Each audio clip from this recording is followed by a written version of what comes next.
मेरे YouTube channel ज्ञान_शेयर के सभी दर्शकों को मेरा सादर प्रणाम।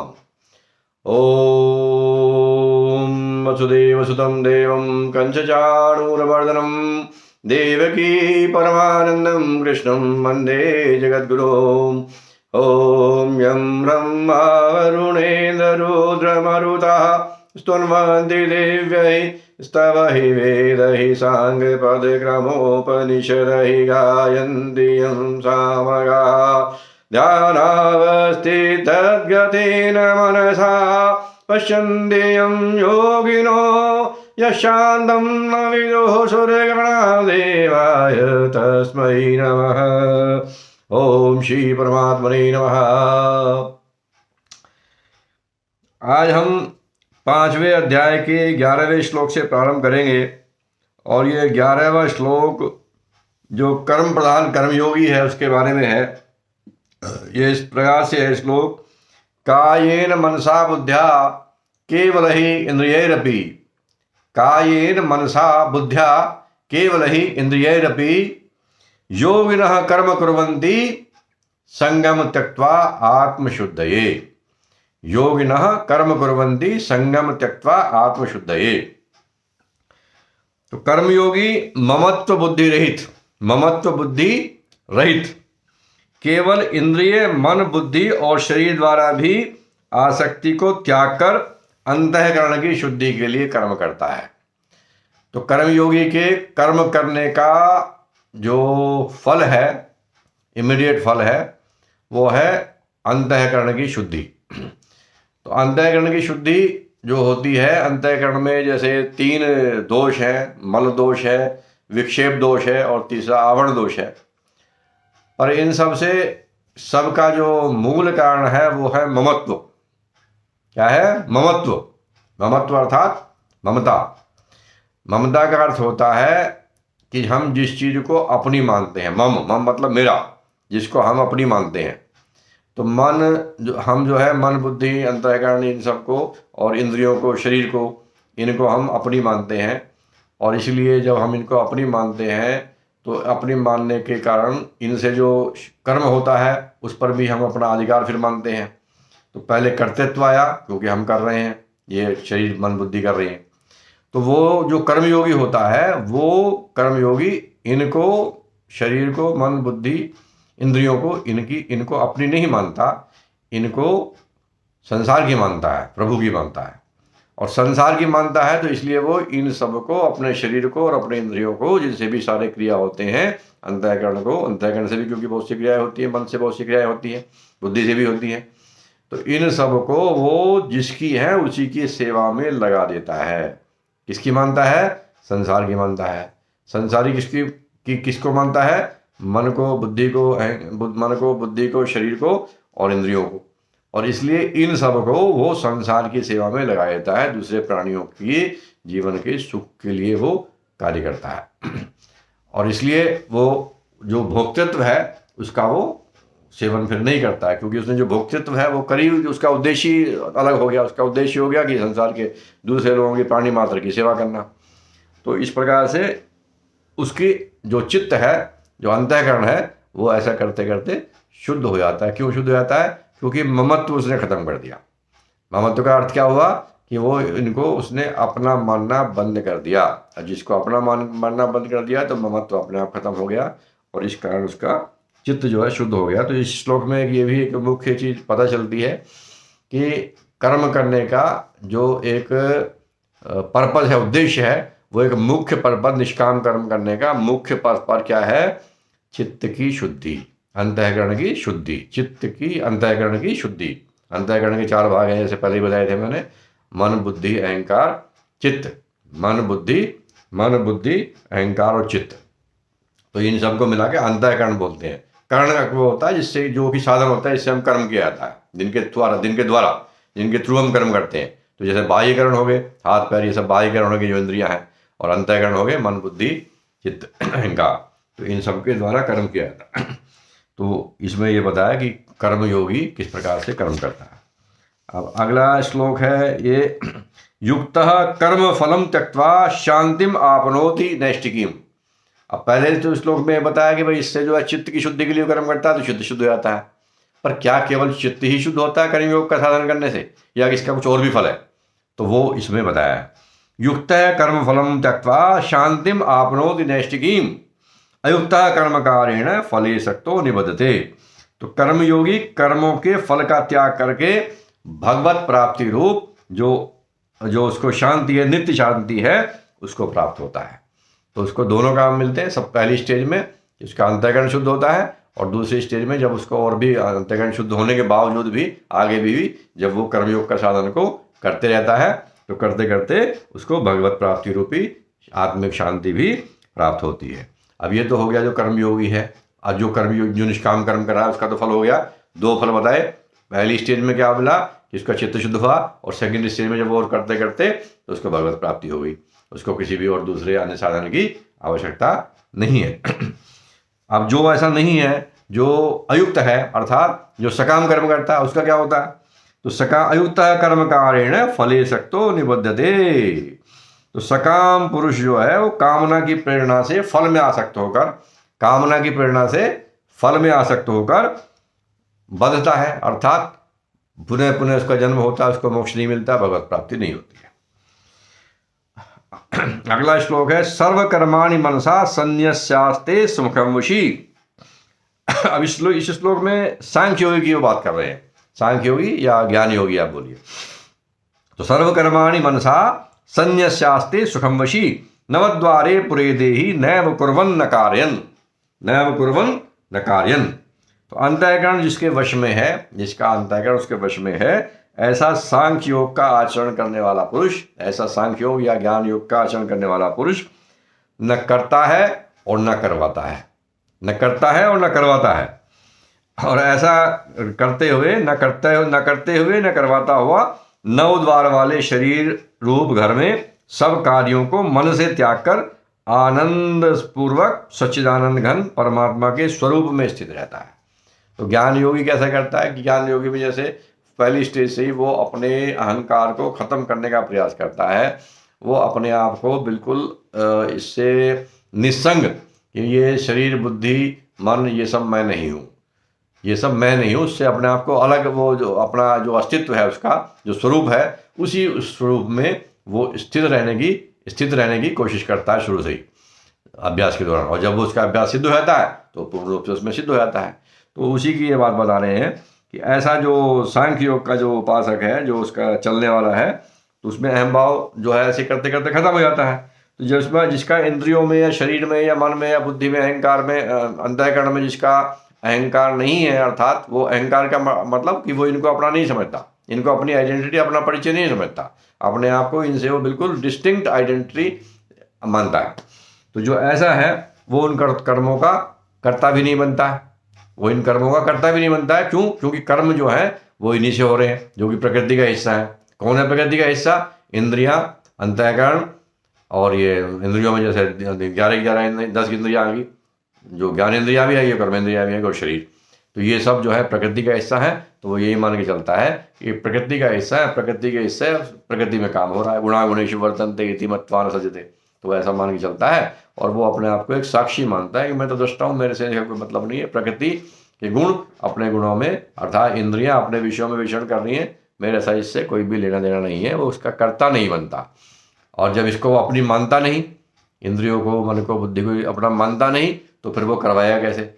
हम कोई भी यदि हमारे पास कोई संसाधन है, कुछ चीज़ है जिसे हम अपना मानते हैं, तो या तो हम इससे खुद कुछ काम कर सकते हैं, तो हम कर्ता हो गए, और या हम उस चीज़ को किसी को लैंड कर सकते हैं कि भाई आप इससे काम करवा लीजिए, किसी और को उसको नियुक्त कर सकते हैं कि आप हमारे सामान हमने दे दिया और आप इससे करवाइए। तो वो ये कह रहे हैं कि इसमें ना तो वो कर्ता खुद का बनता है, ना ही वो करवाने वाला बनता है। क्यों? क्योंकि वो उनका मानता ही नहीं, उसने बिल्कुल उनकी जड़ी काट दी कि मेरा ये है ही नहीं सामान। तो जब मेरा सामान ही नहीं है, मेरी ओनरशिप ही नहीं है, तो मेरी डूअरशिप कैसे हो सकती है? मैं इनको कैसे इस्तेमाल कर सकता हूँ? मैं इनको इस्तेमाल नहीं कर रहा हूँ। तो उनसे वो काम करता हुआ भी उनको अपना नहीं मानता है, प्रकृति का मानता है, और उसी से वो काम उसका चलता रहता है।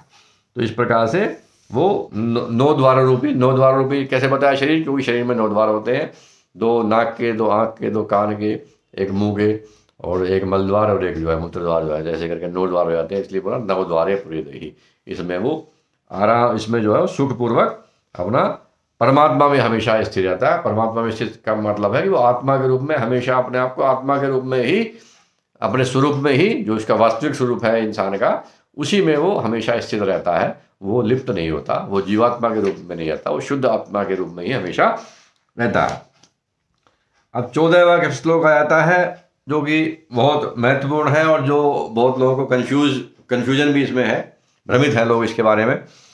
कोई कहते हैं कि भाई भगवान ने तो ये काम हमारे असाइन कर रखे हैं प्रारब्ध के अनुसार, और ये काम जो है आपको करना पड़ेगा, या प्रारब्ध जो है आपसे वो काम करवा देता है, इस प्रकार की चीज़ें, या इस कर्म का तो फल जो है आपको भोगना पड़ेगा। तो उसी चीज़ को इन अगले 2 श्लोकों में भगवान क्लियर कर रहे हैं बिल्कुल। वो कह रहे हैं न कर्तृत्व न कर्माणि लोकस्य सत्य प्रभु। कर्तृत्व मतलब कर्ता भाव, कि आप इसको करोगे या नहीं करोगे, इस चीज़ को भगवान कह रहे हैं मैं डिसाइड नहीं करता। न कर्तृत्व न कर्माणि, और कौन से कर्म करने पड़ेंगे, अमुक कर्म करने पड़ेंगे, अमुक नहीं करने पड़ेंगे, इस आदमी को उसको ऐसा ही कर दिया हो ऐसा, भगवान कह रहे मैं कुछ नहीं करता ऐसा। और किस कर्म का कर्ता कौन होगा कौन नहीं होगा ये भी मैं नहीं करता। न कर्तृत्व न कर्माणि लोकस्य सत्य प्रभु। लोक माने संसार, इस संसार की इन तीनों चीज़ों के बारे में मैं इनका सृजन नहीं करता हूँ, मैं इनको डिसाइड नहीं करता हूँ, भगवान कह रहे था। न कर्म फल संयोगम, और किस कर्म का किस फल का फल जो है किसको भोगना पड़ेगा ये भी मैं नहीं करता हूँ। स्वभाव वस्तु, फिर कौन करता है, तो ये कह रहे स्वभाव करता है। इंसान का जो स्वभाव है वो ये डिसाइड करता है। स्वभाव क्या चीज़ है, स्वभाव ये चीज़ है जो पुराने जन्मों के जन्म जन्मांतर के जो हमारे कर्मों के संस्कार हैं, वो गुणों के रूप में, सत्वगुण रजोगुण तमोगुण के रूप में हमारे अंतःकरण में हमें जन्म के शुरू में स्टार्टिंग में मिलते हैं, मेंटल टेंडेंसीज के रूप में, वृत्तियों के रूप में। हिंदी में उसको बोलते हैं मेंटल टेंडेंसीज को मनोवृत्ति। तो मनोवृत्तियों के रूप में, क्योंकि हमारी सबकी मनोवृत्तियाँ, जैसे उसमें आजकल साइंटिफिक भाषा में हम उनको बोलते हैं टैलेंट्स, तो जो टैलेंट्स हैं वो मनोवृत्ति हैं, जो मेंटल टेंडेंसीज हैं हर एक व्यक्ति की, हर एक बच्चे की। हमने ये आप लोग सब इसको अनुभव करते हैं दैनिक जीवन में भी कि सबकी मेंटल टेंडेंसीज एक नहीं होती। एक ही माता पिता के 2 बच्चे हैं, सब प्रकार से उनको सुख सुविधा सब कुछ एक समान मिल रही है, एक समान वातावरण है, लेकिन फिर भी उनकी वृत्तियाँ, मेंटल टेंडेंसीज अलग अलग होती हैं, भिन्न भिन्न प्रकार से होती हैं। तो वो क्यों होती है, वो इसीलिए होती है कि उनके पूर्व जन्मों के जो संचित कर्म हैं उन्हीं की वजह से उनके अंदर सत्वगुण रजोगुण तमोगुण भिन्न भिन्न मात्रा में, भिन्न भिन्न परसेंटेज में, उनमें उनका जो कंपोजिशन है तीनों का, हालांकि तीनों में तीनों है लेकिन उनका कंपोजिशन अलग अलग है, उनकी मात्रा परसेंटेज अलग अलग है, रेशो अलग अलग है। तो उस रेशो के अनुसार उनकी जो मेंटल टेंडेंसी है वो डिफरेंट होती हैं, और उस मेंटल टेंडेंसीज के अनुसार ही वो काम करने के लिए उसको वो प्रेरित करती हैं। जो मेंटल टेंडेंसी है उसी के अनुसार उस इंसान की या बच्चे की या मनुष्य की चेष्टाएं आती है उस प्राणी की। तो वो जो कह रहे हैं स्वभाव वस्तु प्रवर्तते, तो उसी स्वभाव के वजह से हमारे अंदर अहंकार भाव आता है, उसी स्वभाव के वजह से हम माया के वशीभूत होते हैं। सब कुछ उस स्वभाव का ही खेल है, उसी स्वभाव को हमें शुद्ध करना है। तो जो चित्त में जो तीनों जो दोष होते हैं हमारे अंतःकरण में, मल दोष, विक्षेप दोष, और तीसरा दोष है आवरण दोष। मल दोष तो जो है जो पुराने पाप कर्म है उसकी वजह से हमें स्पष्ट दिखाई देता, और विक्षेप दोष ये है कि हमारा स्कैटर्ड माइंड होता है, हमारा जो माइंड जहाँ पर हम ध्यान लगाना चाहते हैं वहाँ नहीं लगता, अलग अलग जगह भागता है, तो इसको बोलते हैं विक्षेप दोष। और तीसरा दोष ये है कि हमें चीज़ जैसी है वैसी नहीं दिखती, आंखों के सामने जैसे एक पर्दा पड़ा हो, आवरण, इसको आवरण दोष बोलते हैं। अज्ञान की वजह से ये होता है। तो अज्ञान की वजह से, इग्नोरेंस की वजह से ये जो तीनों दोष हैं इनका मूल कारण क्या है, हमारे पूर्व जन्मों के जो जन्म जन्मांतर के हमारे अच्छे बुरे कर्म हैं उन सब के संस्कारों की वजह से ये तीनों गुण हमारे अंदर आए, और इन्हीं की वजह से हमारे अंदर कर्ता भाव पैदा होता है, इन्हीं की वजह से हम भिन्न भिन्न कर्मों में प्रवृत्त होते हैं, और इन्हीं की वजह से हम कर्म के जब का हमारे अंदर अहम भाव हो गया, हम कर्ता भाव हो गया, तो कर्म का फिर संयोग भी हो गया कि हमें ये कर्म भोगने पड़ेंगे। तो ये तो हो गया स्वभाव का।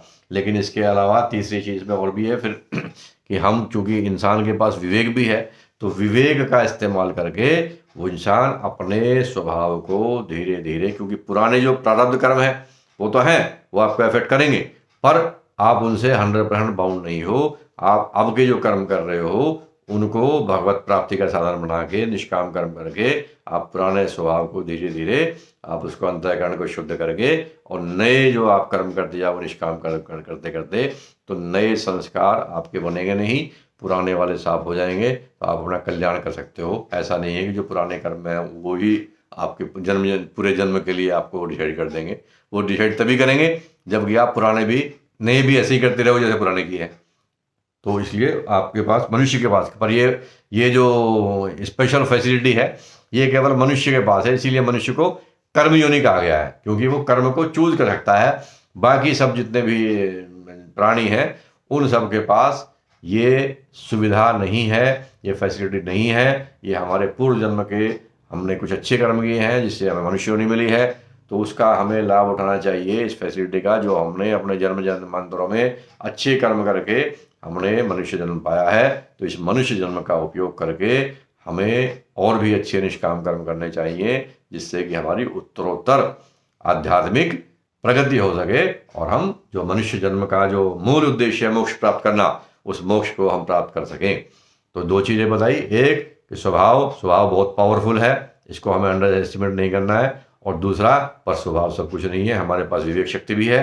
हम रेजोल्यूटली डिसिप्लिन रहकर अपने विवेक शक्ति को जागृत कर स्वभाव पर भी कंट्रोल धीरे धीरे के पा सकते हैं। अर्थात हम स्वभाव को चेंज कर सकते हैं, अभी जैसा है वैसे उस पर उसको हम नहीं रेज कर सकते, पर हम नया स्वभाव बना सकते हैं। हम अपने स्वभाव को, और स्वभाव क्या है, स्वभाव हमारा हैबिट्स के रूप में ही तो आता है, कि उन हैबिट्स को हम नई हैबिट्स बना के पुरानी हैबिट्स को हम रिप्लेस कर सकते हैं।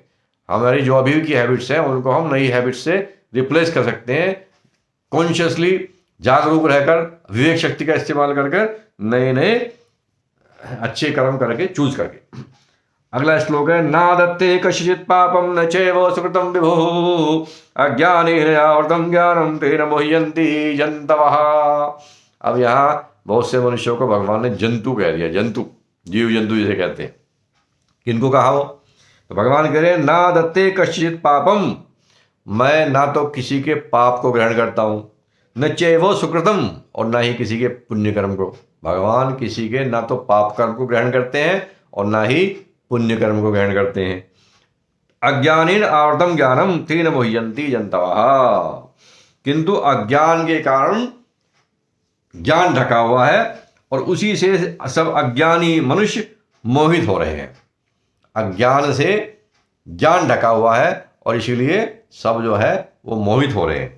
तो इसके लिए, क्योंकि संपूर्ण जो जगत है वो अपने संकल्प द्वारा संचालन करने वाले सर्वशक्तिमान सगुण निराकार परमेश्वर का ही ने रचा है इसको। तो सबको शक्ति, बुद्धि, इंद्रियां आदि उनके कर्मानुसार भगवान ही प्रदान करते हैं। सबको, हमको जो शक्ति मिली है, जो हमें बुद्धि मिली है, जो इंद्रियां मिली है, जो शरीर मिला है, किसी को कमजोर शरीर, किसी को बुद्धि अच्छी है, किसी को ज़्यादा है, तो ये सब हमें अपने पूर्व कर्मानुसार ही प्रदान की गई हैं। और उनके द्वारा किए गए कर्मों का ग्रहण जो है भगवान नहीं करते, अर्थात स्वयं उन कर्मों के फल के भागी नहीं होते। तो जो भी हम कर्म कर रहे हैं, अच्छे कर रहे हैं, बुरे कर रहे हैं, तो भगवान उसको क्लियरली बोल रहे हैं कि भैया इससे मेरा कोई मतलब नहीं है, जैसे आप कर्म करोगे उसके भागीदार आप ही हो, आपको ही भोगने पड़ेंगे। तो अब लेकिन इसमें थोड़ा सा एक क्लैरिफिकेशन की आवश्यकता है कि इसी अध्याय के लास्ट में भगवान ने कहा है, भोक्तारम यज्ञ तपसाम सर्वलोक महेश्वरम, सारे यज्ञ का और तप का भोक्ता मैं हूं। और यहाँ क्या करें भगवान कि मैं किसी के ना अच्छे कर्म को और ना बुरे कर्म को ग्रहण करता हूं। लेकिन वहां क्या करें, इसी अध्याय के 29वें श्लोक में, भोक्तारम यज्ञ तपसाम सर्वलोक महेश्वरम, मैं सभी लोगों का महेश्वर हूं और सब के यज्ञ को और जो तप है उसका भोक्ता मैं ही हूं।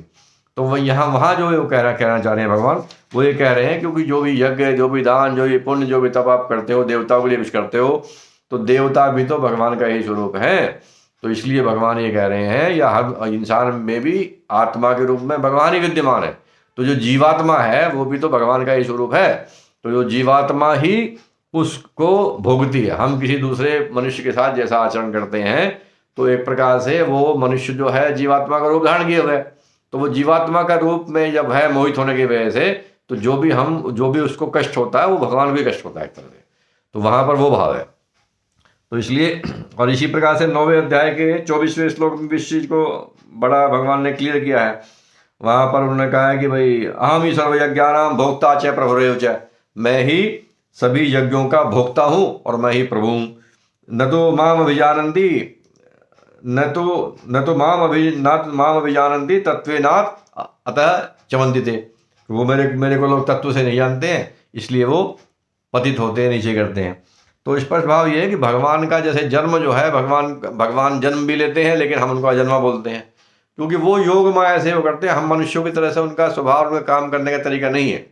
तो सारे कार्य करते हुए भी उस कर्म से सदैव सर्वदा निर्लिप्त हैं। वो एक व्यवस्थापक है, उन्होंने एक व्यवस्था बनाई है, उन्होंने कर्म के लिए फैसिलिटेटर आपको बना दिया, आपको संसाधन दे दिए, और संसाधन देने के बाद में उन संसाधन से आप क्या करते हो क्या नहीं करते हो, ये ठेकेदारी भगवान की नहीं है। हमें बुद्धि दे दी, मन दे दिया, इंद्रिय दे दी, शरीर दे दिया और सामग्री दे दी, उसके बाद हम उससे कैसे करते हैं क्या नहीं करते हैं, वो उसकी रिस्पॉन्सिबिलिटी क्लियरली भगवान करेंगे, ये इंसान की है, भगवान की नहीं है। तो आज के लिए मित्रों उतना ही। भज गोविंदम, जय श्री राम।